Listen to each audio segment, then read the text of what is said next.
Imaginez un monde où le mal est enchaîné, la paix règne en maître et le Christ nous guide dans une célébration millénaire d'espoir et de restauration.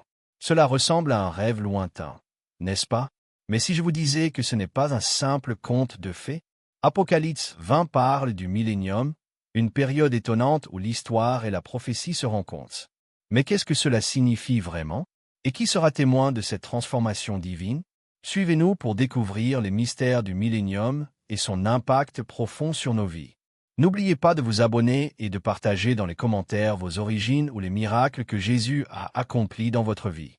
Souvenez-vous, Jésus vous bénira et sera toujours avec vous. Dans le récit de l'Apocalypse, un chapitre grandiose et mystérieux émerge, suscitant souvent d'intenses débats et une fascination intense, le concept du millénium. Tel qu'exprimé dans Apocalypse 20, 1-6, ce passage dresse un portrait saisissant où Satan est enchaîné dans l'abîme pour 1000 ans, tandis que ceux qui ont été martyrisés pour leur témoignage ressuscitent pour régner avec le Christ. Cette ère, connue sous le nom de millénium, représente l'une des promesses prophétiques les plus fascinantes, captivant l'imagination par sa description d'une période de paix et de souveraineté divine sans précédent. Pourtant, l'interprétation de cette période énigmatique suscite depuis longtemps un débat théologique, divisant chercheurs et croyants en trois grandes écoles de pensée: le prémillénarisme, le postmillénarisme et l'amillénarisme. Au cœur de cette controverse se trouve la question: le millénium est-il un règne millénaire au sens littéral ou le symbole de quelque chose de plus grand? La vision prémillénariste, plus littérale, postule que le Christ reviendra avant cette période millénaire. Cette interprétation met l'accent sur un futur règne physique sur terre, où Jésus, descendant du ciel, vaincra le mal et établira son royaume au cœur même de l'humanité. Cette croyance est caractérisée par une attente intense, les prophéties annonçant une époque où la justice triomphera et où la terre baignera dans la lumière de la rédemption divine. C'est alors que les âmes des fidèles martyrs accèdent au pouvoir, et le paysage de la gouvernance terrestre est transformé sous le règne direct du Christ. À l'inverse, le postmillénarisme envisage le millénium comme une utopie progressiste, atteinte avant le retour du Christ. Les partisans de cette vision voient l'amélioration spirituelle et morale du monde comme un précurseur de son second avènement. Elle dresse un panorama optimiste où l'influence de l'Évangile imprègne progressivement la société, aplanissant les divisions et favorisant un royaume de paix et de justice. Pour ceux qui penchent pour cette vision, le millénium représente une ère d'harmonie atteinte grâce à la coopération humaine avec les mandats divins, catalysant la croissance spirituelle et la transformation sociétale. Ici, le retour final du Christ couronne un monde déjà en pleine ascension, enrichi et prêt à accueillir son roi souverain. Une autre perspective, celle des amillénaristes, remet en question toute interprétation littérale. Elle propose une lecture allégorique, suggérant que le millénium est l'ère actuelle de l'Église, symbolisant le règne spirituel du Christ sur le cœur des croyants à travers les âges. De ce point de vue, la servitude de Satan n'est pas un événement à venir, mais une réalité permanente, où son pouvoir est limité par la victoire du Christ sur la croix. Les martyrs fidèles règnent ainsi avec le Christ dans une union spirituelle, non confinée à un avenir lointain, mais témoignage vivant de l'autorité divine et de la persévérance fidèle.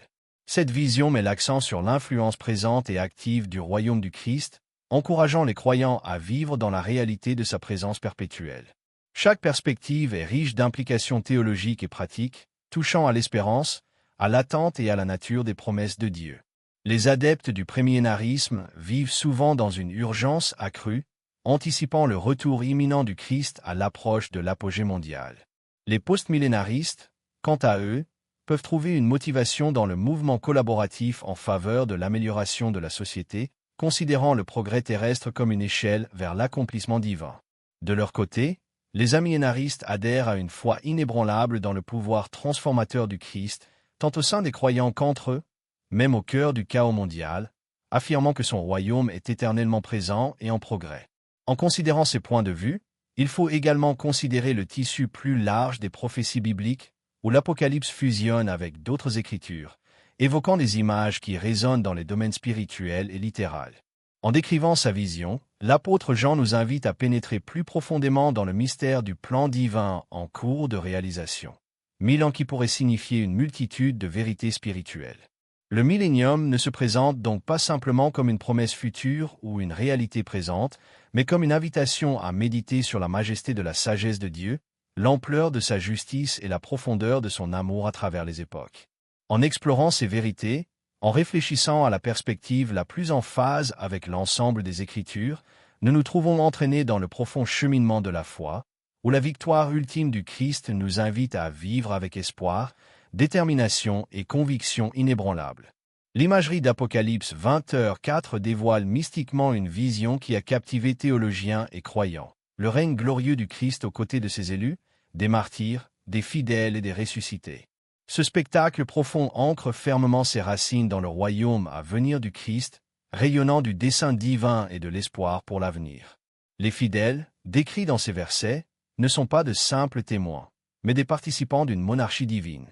Ces individus ont enduré des épreuves qui ont affiné leur esprit comme leur purifié par le feu. Ce sont eux qui ont tenu bon dans leur foi, jusqu'à la mort, et leur récompense n'est pas seulement la vie, mais aussi la participation au règne d'une terre restaurée. Apocalypse 20h4 nous offre ce riche symbolisme de vision, nous incitant à imaginer et à célébrer la fidélité qui règne aux côtés du roi des rois. Au cœur de cette révélation, le récit du millénium nous invite à plonger dans Ésaïe 11 et Michée 4, où des visions de paix, de justice et d'harmonie incarnent le règne du Messie. Ésaïe brosse un tableau saisissant du loup cohabitant avec l'agneau, du léopard avec le bouc, le tout sous un règne où préside la justice divine. Cette description prophétique de paix et de restauration nous offre le modèle d'un monde guéri des cicatrices de la tribulation, un avant-goût de la vie sous le règne du Christ. Dans la sérénité d'un tel monde, les lions non seulement côtoient les agneaux, mais les épées sont transformées en socs de charrue, comme l'imagine Michée, devenant des instruments de soutien plutôt que de guerre. Cette vision dépasse le sens littéral pour évoquer une transformation du cœur et de la société, un rétablissement de l'harmonie édénique.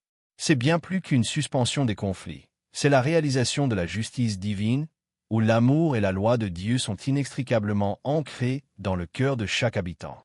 À quoi ressemblera la vie dans cette utopie où le Christ règne depuis Jérusalem, phare et centre pour toutes les nations? Le prophète Ézéchiel annonce un temple revitalisé, centre de la présence et du culte divin, rayonnant un ressourcement spirituel pour le monde. Imaginez une société où la justice et la paix seraient monnaie courante, et non des anomalies, où chaque être vivrait en accord avec une intention sainte, où la faim et la pauvreté seraient inexistantes, remplacées par l'abondance et la bénédiction. Dans ce chapitre du récit divin, la terre elle-même exulte, ne gémissant plus sous la malédiction de la décadence, mais célébrant son Créateur dans le renouveau. Les arbres battent des mains, les montagnes chantent, et la terre renouvelée se joint à des symphonies de louanges, le tout en résonance avec l'harmonie du règne du Christ. La nature, l'humanité et le divin s'engagent dans une danse de restauration, profonde et exquise.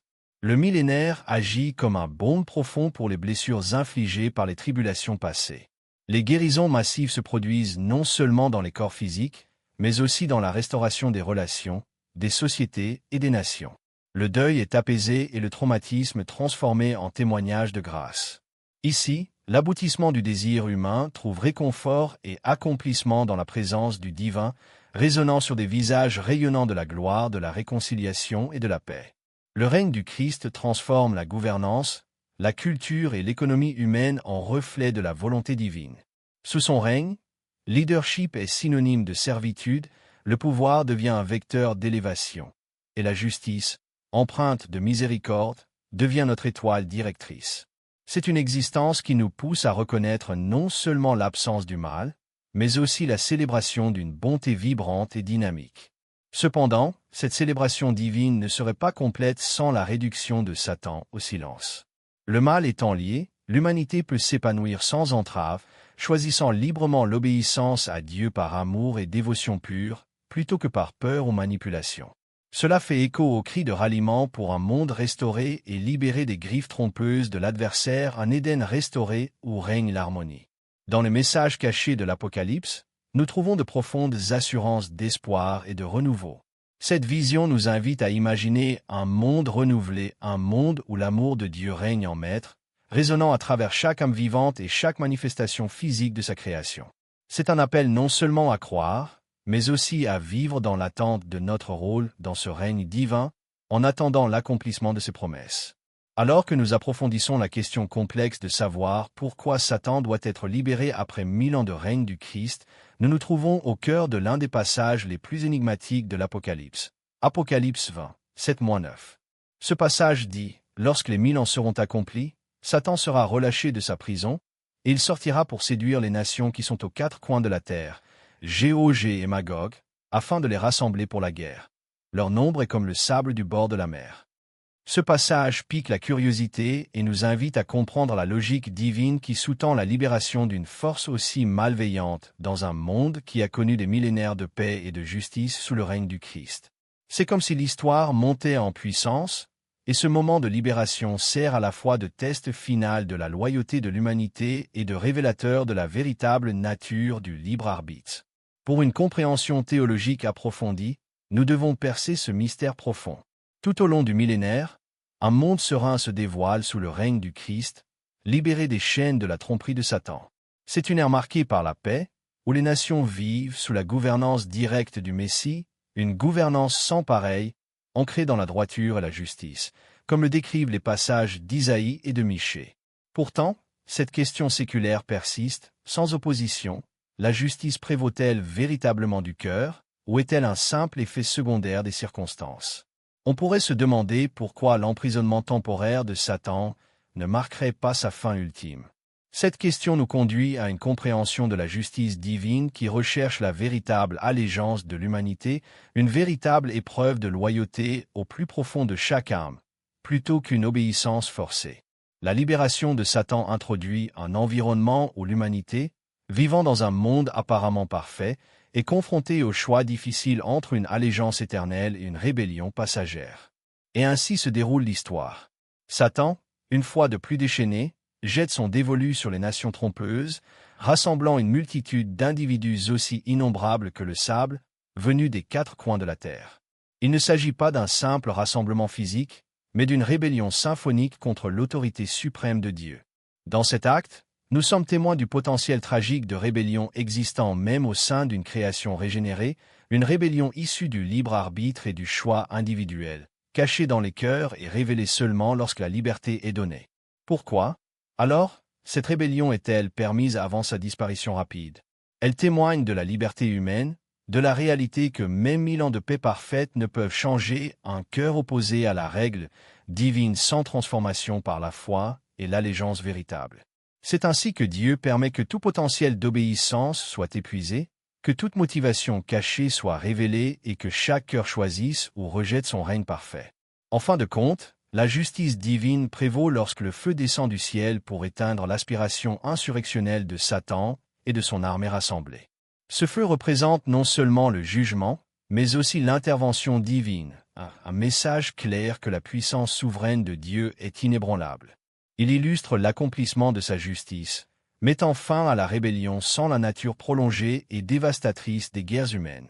La souveraineté de Dieu est réaffirmée, mettant en lumière un acte final à la fois résolu et complet. La signification dépasse le simple récit. Nous voyons ici un oracle divin annonçant la finalité du dessein régnant de Dieu. La défaite ultime de Satan n'est pas une escarmouche physique, mais une purification spirituelle, affirmant la suprématie du règne de Dieu, la futilité de la rébellion et le retour indiscutable à l'ordre divin. Alors que le récit plus vaste approche du jugement du grand trône blanc, cet épisode constitue un prélude saisissant au dévoilement des destinées éternelles. Il saisit le choix difficile qui s'offre à l'humanité, non seulement dans la grandeur des prophéties, mais aussi dans les décisions quotidiennes de la foi, où les motivations cachées rencontrent la grâce divine et où la vérité prévaut. Ainsi, la libération de Satan après le millénium n'est ni un oubli ni un risque inutile pris par une divinité bienveillante. C'est une révélation finale, un moment révélateur où la loyauté de l'humanité est profondément mise à l'épreuve et où la justice et la miséricorde de Dieu demeurent incontestées. Dans cette toile révélatrice, le décor est planté pour le début de l'éternité, une éternité exempte de toute rébellion potentielle, où la paix est éternelle, non dictée par une règle extérieure, mais émanant de cœurs à jamais alignés sur le dessein divin. Dans la révélation des destinées ultimes, Le grand trône blanc représente le moment charnière où chaque âme vivante et ressuscitée fait face à la justice inflexible de Dieu. L'apôtre Jean, dans Apocalypse 20, 11-15, présente une vision austère et impressionnante, un trône rayonnant de pureté, dressé sur un fond cosmique dépouillé du ciel et de la terre, fuyant la présence divine. C'est une scène d'une finalité solennelle. Enfin, la justice divine nous appelle avec un regard impartial et omniscient. Imaginez l'assemblée, tous les morts, grands et petits, rappelés de leur lieu de repos, la mer offrant ses prisonniers, la mort et l'Hadès abandonnant les leurs. L'humanité se tient démasquée. Chaque âme est un livre ouvert devant Dieu. Ici, des actes longtemps enfouis sous les sables du temps sont mis à nu, rien n'est caché, rien n'est oublié. Le registre éternel connu sous le nom de « livre de vie » revêt une signification ultime. Pour ceux dont les noms y sont inscrits, une promesse transcende le temps, un passage vers un royaume d'éternelle nouveauté, le nouveau ciel et la nouvelle terre décrits dans Apocalypse 21. Ces annales sacrées témoignent non seulement d'actes, mais aussi de la foi, de la grâce reçue et du pouvoir transformateur de l'œuvre rédemptrice du Christ. Pour le lecteur moderne, cette image du jugement peut évoquer la peur ou l'incertitude, mais elle témoigne de l'équité divine. Le jugement de Dieu n'est ni arbitraire ni vengeur, mais il est établi dans la vérité et la justice. Chaque action, chaque intention, chaque murmure du cœur est pris en compte. Ceux qui manquent à leurs obligations font face au lac de feu, symbole poignant de la séparation d'avec la source de toute bonté et de la vie elle-même. Pourtant, au sein de cette dure frontière réside l'espoir d'un renouveau, car là où le jugement prend fin, la préparation à l'éternité commence véritablement. Ce moment, à la fois intimidant et magnifique, forme un équilibre céleste alors que le millénaire s'éteint. Pendant plus de 1000 ans, un monde parfait a servi de sphère préparatoire. Ici, les âmes ont été affinées, découvrant la nature du royaume de Dieu, tout en étant témoins de l'ascension et de la chute finale de la rébellion, témoignage de la réalité durable selon laquelle les cœurs doivent choisir librement qui ils serviront. Le jugement dernier, par conséquent, représente moins une clôture qu'une porte d'entrée. Considérez les implications. L'éternité avec Dieu, où la paix n'est pas un interlude fugace, mais une symphonie ininterrompue. C'est une réalité qui dépasse l'entendement des mortels, et pourtant les Écritures nous en offrent un aperçu. Le nouveau ciel et la nouvelle terre ne sont pas simplement décrits comme des lieux, mais comme des états d'existence où la douleur et le chagrin autrefois connus sont à jamais absents. Cette demeure éternelle est définie par la présence de Dieu parmi son peuple, une communion face à face qui fait écho à l'harmonie de l'Éden, désormais restauré et parfait. Le livre de vie, registre central, invite les croyants à méditer sur leur cheminement. C'est un appel à vivre une relation délibérée avec le divin, en veillant à ce que leur vie reflète un engagement envers l'amour, la miséricorde et la vérité. Pour ceux qui sont assurés de leur place dans le livre, la promesse n'est pas seulement la survie, mais une invitation à co-créer dans la créativité et la gloire infinie de Dieu. Lorsque l'Apocalypse se dévoile, elle rassure. Le jugement n'est pas la fin, c'est le seuil d'un vaste nouveau commencement. Le millénium a préparé les fidèles, mais la nature illimitée de l'éternité se dévoile véritablement lorsque l'on franchit le jugement pour entrer dans une existence intemporelle avec le Créateur. C'est la continuation d'une histoire où règne la paix, la justice et l'amour, un récit où le dessein éternel de Dieu devient une réalité permanente. Cette vision profonde façonne notre présent, nous incitant à réfléchir sur notre vie et nous appelant à la responsabilité et à l'espoir. Alors que nos actes et nos désirs sont pesés sur cette balance divine, l'essence de la foi, de la compassion et de l'humilité nous guide vers une destinée où l'éternité sera baignée de la lumière de l'amour éternel de Dieu. Imaginez un monde où le mal est enchaîné, la paix règne en maître et le Christ nous guide dans une célébration millénaire d'espoir et de restauration. Cela ressemble à un rêve lointain, n'est-ce pas?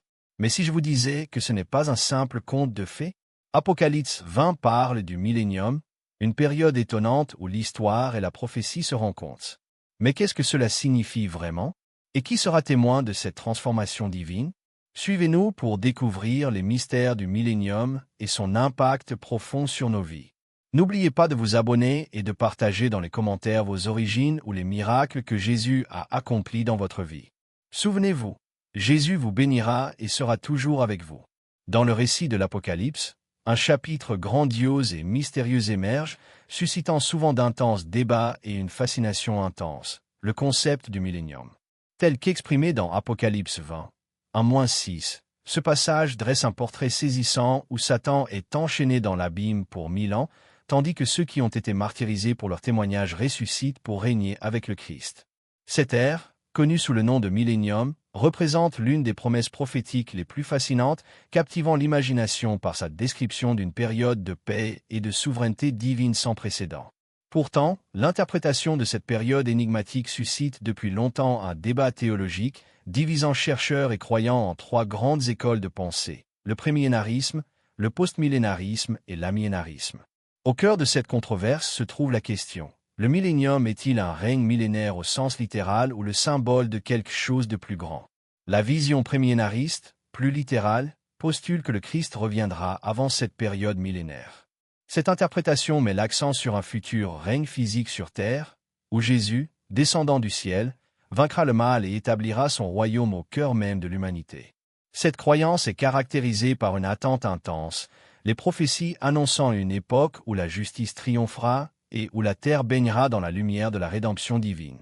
C'est alors que les âmes des fidèles martyrs accèdent au pouvoir, et le paysage de la gouvernance terrestre est transformé sous le règne direct du Christ. À l'inverse, le postmillénarisme envisage le millénium comme une utopie progressiste, atteinte avant le retour du Christ.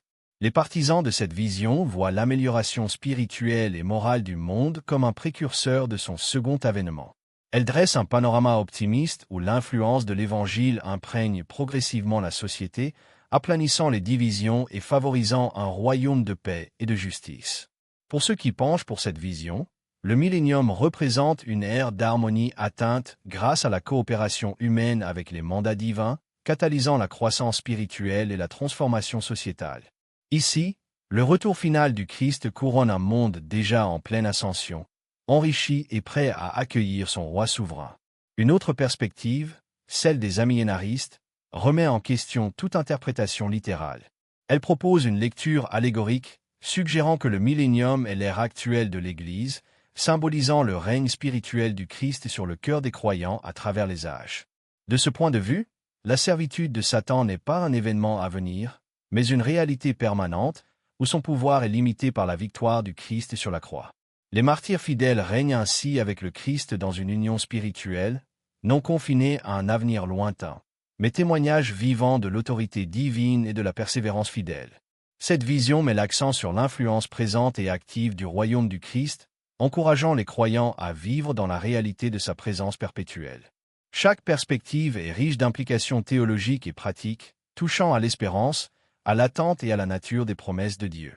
Les adeptes du prémillénarisme vivent souvent dans une urgence accrue, anticipant le retour imminent du Christ à l'approche de l'apogée mondiale. Les postmillénaristes, quant à eux, peuvent trouver une motivation dans le mouvement collaboratif en faveur de l'amélioration de la société, considérant le progrès terrestre comme une échelle vers l'accomplissement divin. De leur côté, les amillénaristes adhèrent à une foi inébranlable dans le pouvoir transformateur du Christ, tant au sein des croyants qu'entre eux, même au cœur du chaos mondial, affirmant que son royaume est éternellement présent et en progrès.